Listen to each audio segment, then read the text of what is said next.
global salute flotilla was the biggest ever attempt to break Israel's illegal and inhumane siege by sea.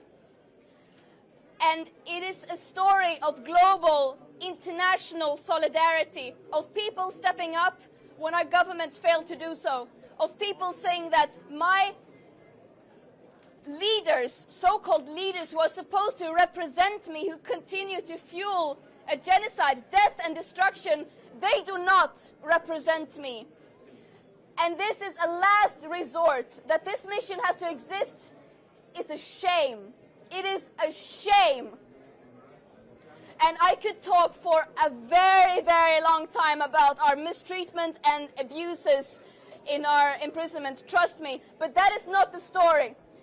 What happened here was that Israel, while continuing to worsen and escalate their genocide and mass destruction with genocidal intent, attempting to erase an entire population, an entire nation in front of our very eyes, they once again violated international law by preventing humanitarian aid from getting into Gaza while people are being starved. This genocide and other genocides are being enabled and fueled by our own governments, our institutions, our media and companies.